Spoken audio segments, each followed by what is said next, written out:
Hello, I am Debbie McKeever, founder and owner of Strong and Healthy Temple. Welcome to my YouTube channel, or welcome back. If you are new here, go ahead and hit the subscribe button, hit the bell icon to receive notifications of when I release new videos. Today I want to talk about why your affirmations are not working, or why they may not be working. And this is inspired from my last podcast.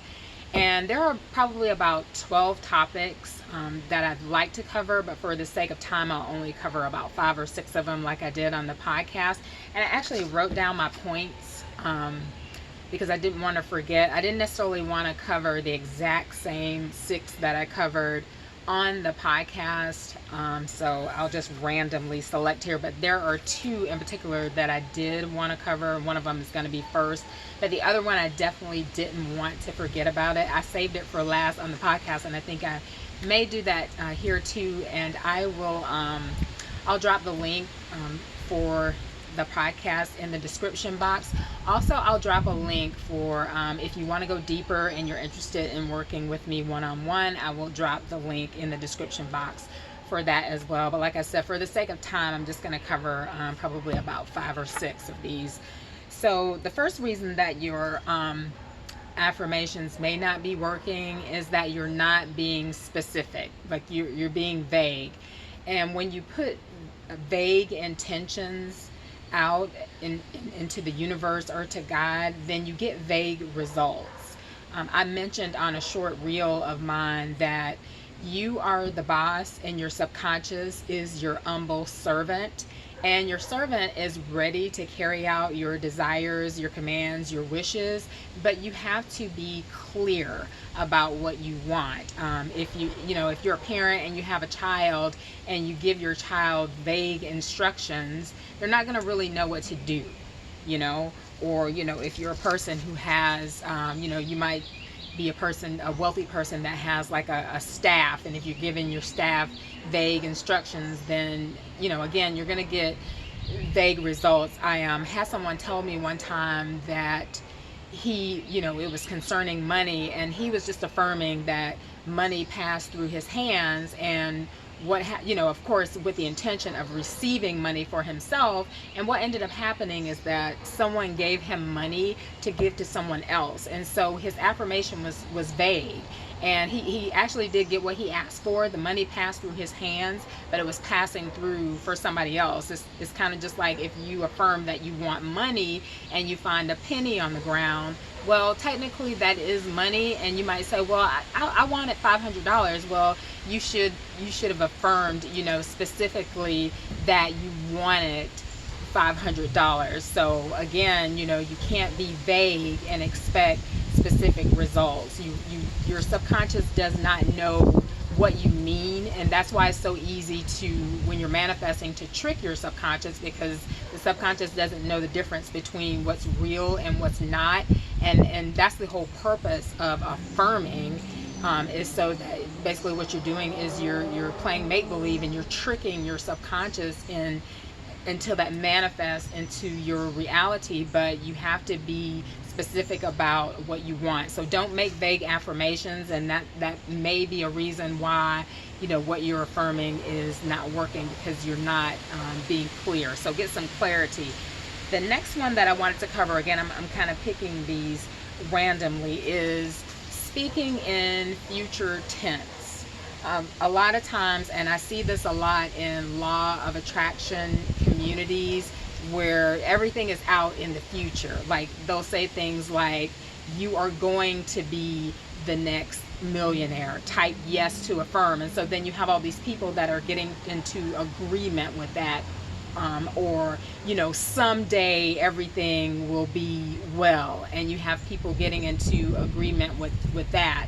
And like I mentioned on the podcast, if it's out in the future, then it's always going to be out in the future. So if you say, I'm going to be such and such and so and so, then you're going to go to your grave going to be such and such and so and so. So you want to keep it present. You want to keep it in present tense. I am, I have, not someday. I have it right now, because when you're affirming, you're believing that it's already done. And I like what Reverend Ike says. He's like, there's no such day on the calendar as someday or one day. It's Sunday through Saturday, not Sunday through someday. You know, so what really is someday or one day? That goes back to the first bullet point of not being specific. You're being vague. You know, be specific. And you know, you might say, well, you know, I affirmed that I wanted it in 30 days. Well, it's the same thing. 30 days is going to always be coming. So keep it present tense. You know, believe that you have it now. You know, that's one good thing about the law of assumption community, is that they're very good about speaking and getting into the feeling of already having it. So you want to get into that state of already having it, even if you don't. Like, even if your bank account is zero and you believe that you're a millionaire, you know, you keep affirming that until it comes to fruition. But you're going to speak it and you're going to feel it, most importantly, in the present tense. So that was the second bullet point that I wanted to cover. And I think I'll go with, for the next bullet point, and I didn't cover this one on the podcast, is paying too much attention to your circumstances. When you're trying to manifest, circumstances don't matter. And you're saying, but circumstances don't matter. There are no buts. You have whatever it is you say and you believe that you're affirming right now, period. And I think about in the Bible when Peter was walking on water, you know, when Jesus begot him to come to him, and he got out of the boat and he was walking on water, and he was walking just fine, like he was, you know, on the ground. It wasn't until he paid attention to circumstances, until he looked around and realized that he was on the water, that he began to sink. You know, that's when he began to sink, when he, you know, when he paid attention to the circumstances. And that's the same thing that's happening to us when we are affirming, and, you know, we're getting into the state of being, of already having what we affirmed. But then we start looking at our circumstances. I'll use money again. You know, you start looking at your bank account, or you start looking at your bills.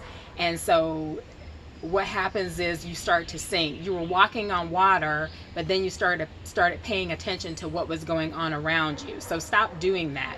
Once you affirm and you believe that you have what you say and that you have it right now, circumstances don't matter. I'm gonna beat a dead horse on that one. Circumstances don't matter. And so the next one, with that being said, I want to segue into one that's kind of related to that, is countering your affirmations with negative thinking. And I'll use, and I think I used this example on the podcast, but I'll use this as an example.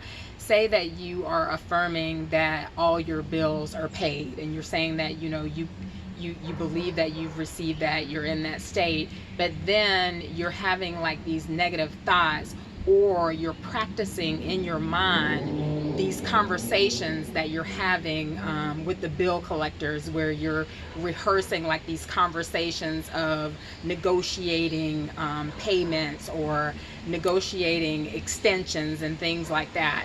And so basically what you've done is that you've countered your affirmation of believing that the bill is paid in full, or that the bills are paid in full. You've countered that with your negative thinking of negotiating for an extension. And so because that is your most dominant thought, that is what manifests, despite the fact that you affirmed verbally that all your bills were paid. So your manifestations are going to go in the direction of your most dominant thoughts. And usually your words are too, like, even though you've affirmed it, and you just pay attention to your inner and outer conversations. Like, you might be talking to somebody on the phone, and the next thing you know, you're complaining about your bills and what's due, and, you know, all this kinds of stuff. If you just really pay attention to your most dominant inner conversations and outer conversations, they're following that negative thinking. And so then you keep bringing more of that into your reality. So that's another reason why your affirmations may not be working. And I'm going to cover one more before I get into that final one that I want to make sure that I cover, and that is allowing your mind to be on autopilot. You have to be intentional with your thoughts. You can't just say, well, I'm not going to think negative, and then just let your mind be on autopilot, because it's inevitable that circumstances are going to happen, and even though circumstances don't matter, then if you're just allowing your mind to be on autopilot and not being intentional about what you're thinking, then you're going to start to have negative thoughts, and you're going to start to confess those negative thoughts. And so you just sent your affirmations like right down the drain with all those with all that negative thinking. So don't allow your mind to be on autopilot. And the final one that I want to cover, this is a big one, and this is one that we don't think about. And I want you to listen very closely to this, because I see this in the law of attraction and law of assumption communities. Like, even though law of assumption is really good about keeping everything present tense, I'm seeing that there as well. And that is, it's a one-worder, the word abundance. People are affirming abundance. And I want to say this, and I'm probably going to say it more than once. Abundance is not synonymous with money and wealth. I want you to catch that. Abundance is not synonymous with money and wealth or opulence. Those two are not those three, money, opulence, and wealth. It's not like all in the same. It's not all inclusive. Abundance just means a lot of something, but a lot of what? You see what I'm saying? That goes back to my first point about having to be specific. If you want an abundance of good health, say that.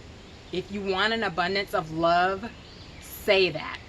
If you want an abundance of money, say that. Don't just claim abundance and then walk around with negative thoughts, because your subconscious is picking up on those negative thoughts. Also, it's going to pick up on negative talk too. And so it's going to bring an abundance of that into your reality. If you're always thinking about lack, you're going to get an abundance of lack. So remember, I'm going to say it again. Abundance is not synonymous with money, wealth, and opulence. So stop just claiming abundance and be specific about what you want an abundance of. So hope you enjoyed this video. If you did like it, please give it a thumbs up. I would love for you to share the video with your family, friends, and network. Thank you so much for watching, and enjoy this beautiful, beautiful day. Thank you.